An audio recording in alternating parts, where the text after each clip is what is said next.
Hi folks, Matt Easton here, Schola Gladiatoria. This is a mid to late 15th century style sallet, and this is a rolling pin.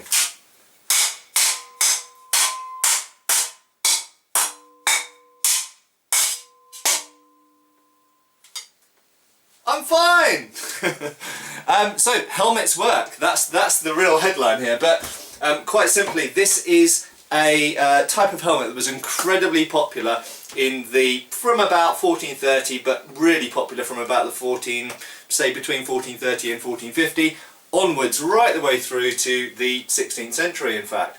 So really, this is a middle to late 15th century, the predominant type of helmet. This is one type of sallet. There are different types. Obviously, this one has a visor. Some of them are made in one piece such that you can't raise or lower the visor. You just tilt the helmet back on your head. So let's have a little look at this helmet. First of all, you can see that it only covers the top part of my head. Why is that? Well, quite simply, this is an attempt, I think anyway, in the about the 1430s to move away from the use of bassinets and provide a helmet that's more versatile for more types of usage on the battlefield. It gives you obviously a good amount of head movement. It's relatively light.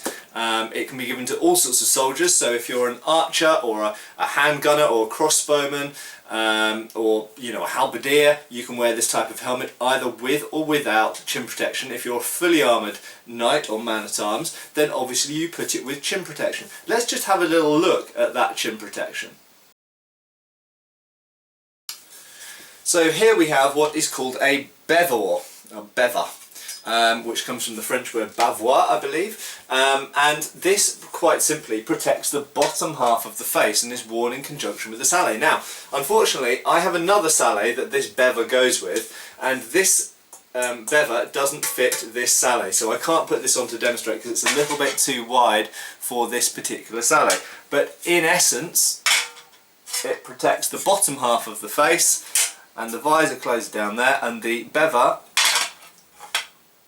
fills up the gut underneath, and it provides pretty good protection. Now I have to say, in modern should we say jousting and even foot combats and things like Battle of the Nations and stuff, sallets and bevers are not popular because even when that's fully in there and even when this is down, the danger is that when your head's knocked back, this can open up here, and this can be really dangerous, obviously, in a modern sporting context.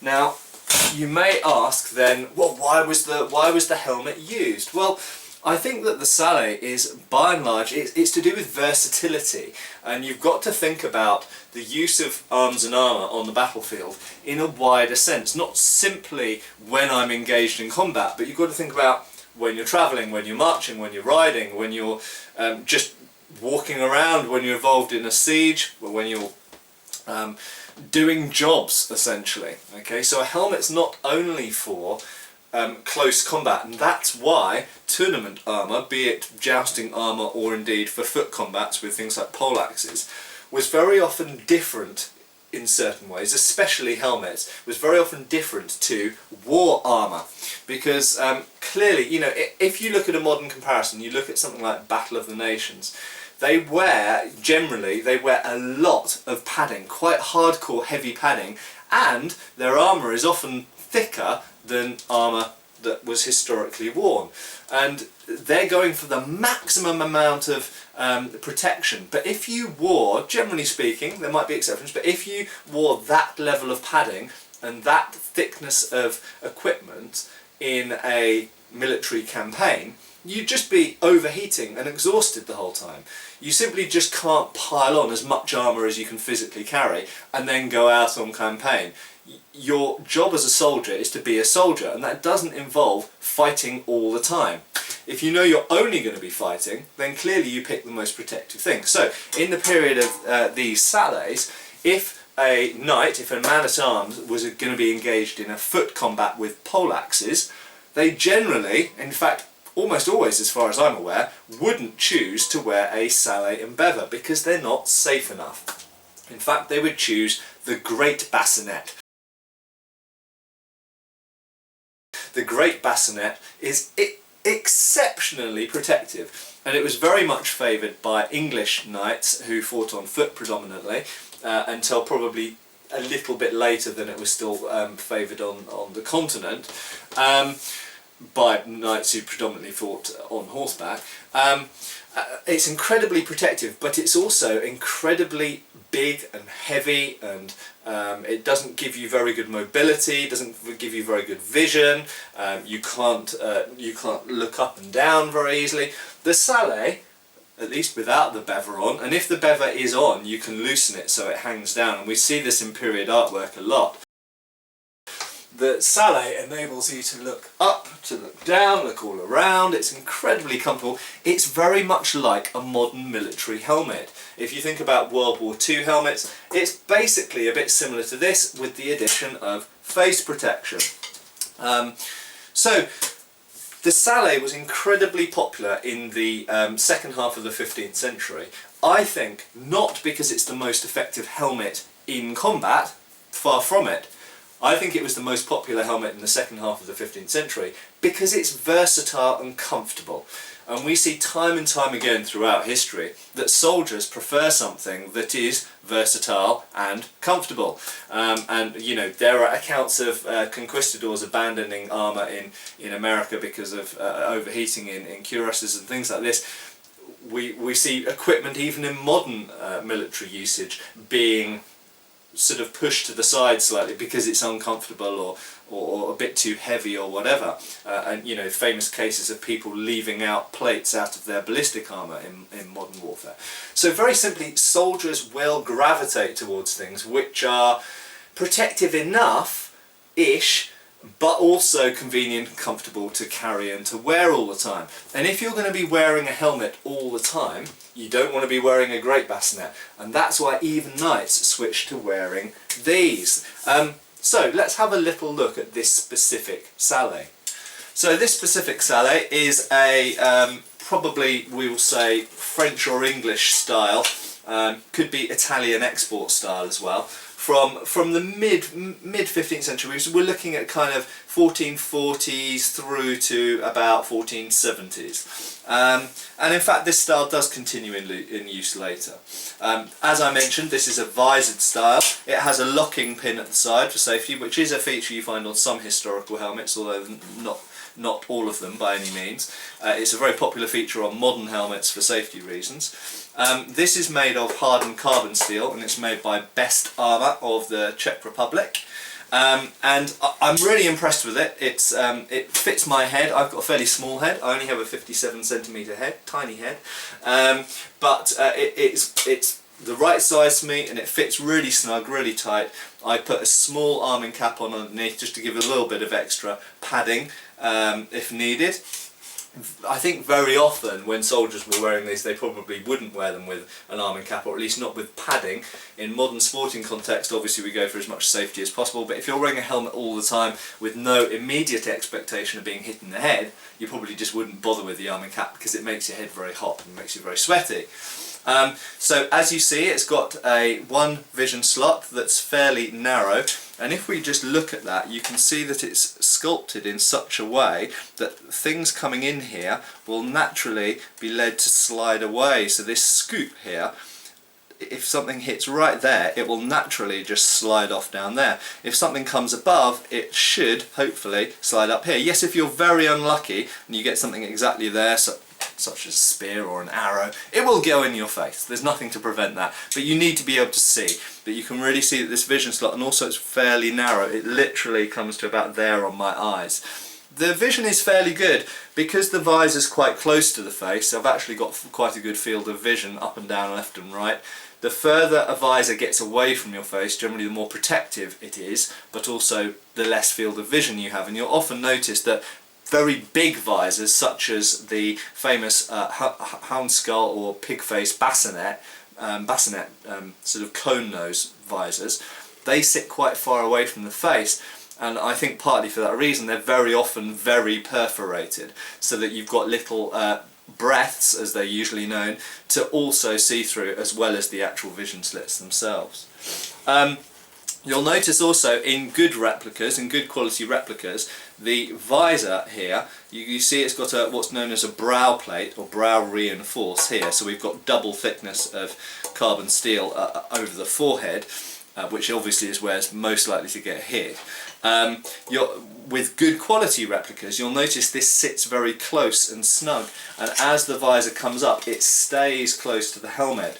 On cheaper replicas, in the lower price ranges, you'll notice that the visors don't sit quite as close to the helmet skull, or alternatively they do, and when you rise the visor, they either kind of collide with the helmet or rise up. So generally speaking, it's a good sign of quality when you have almost no gap between the visor and the helmet, and it stays close to the helmet as you articulate the visor itself. This particular style, which is more Italian, French and English, what we've known as the Italian export style, is more often scooped in at the nape of the neck there. So it follows the back of the head around and goes into the neck and then flares out. This flare enables you to raise the head up and down incidentally, so it's not just for aesthetic and fashionable reasons, it also assists the actual functionality of the helmet. And this scoop is very much a feature of, or generally a feature of, Italian, French and English sallets. If we look at German sallets, and this is not always the case, and also remember that in Germany they were also wearing Italian export armours. In Germany they didn't only wear German armour, because the production centres in northern Italy were, I think, able to produce far greater numbers of armour. So Milan was churning out huge, and Florence as well, huge numbers of armours, a much bigger number, I think, than the German armourers could keep up with, at least in the 15th century. By the 16th century it changed somewhat.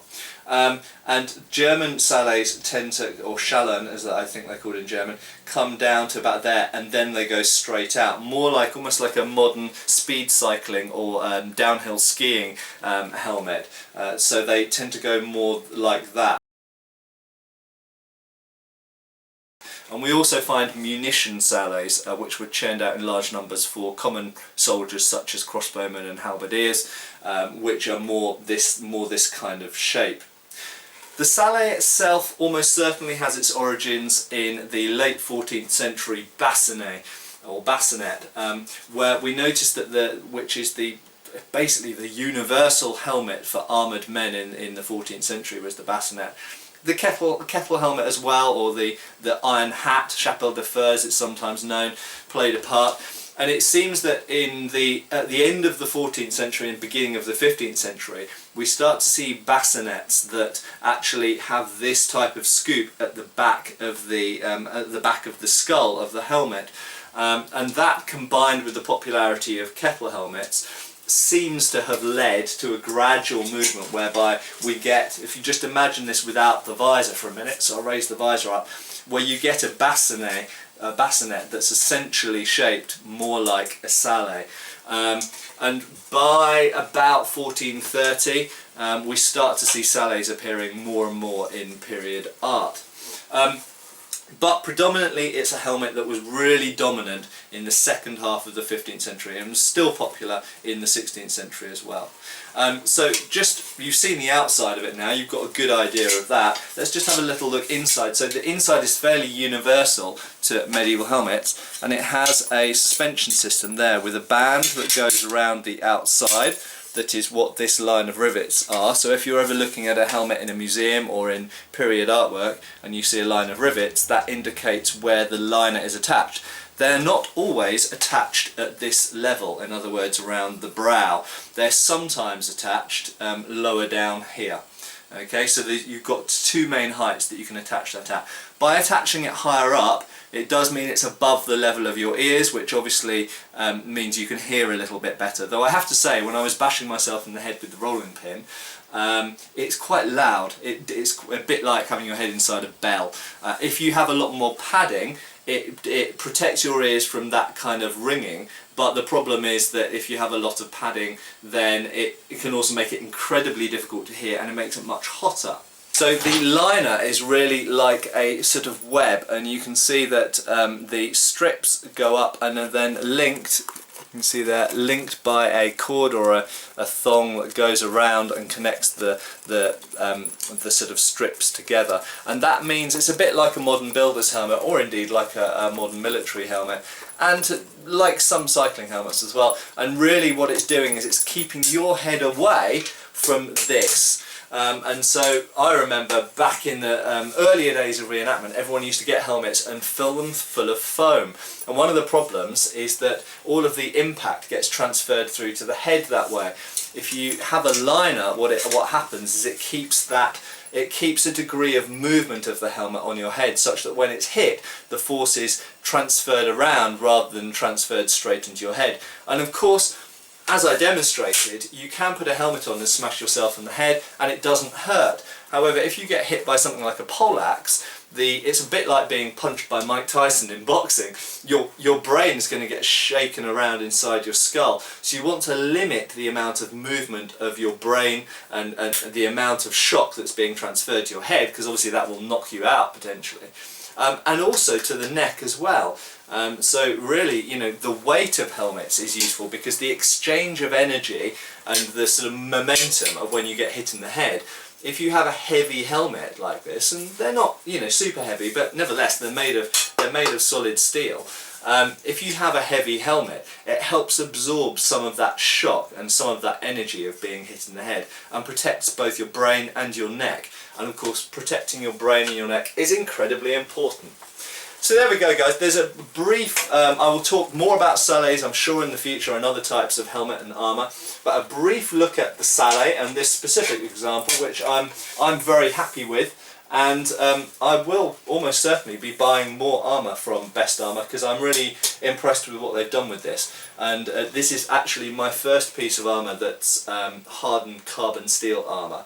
My brigandine that I've got on order will also be hardened carbon steel, and I can't explain why exactly, but that really excites me.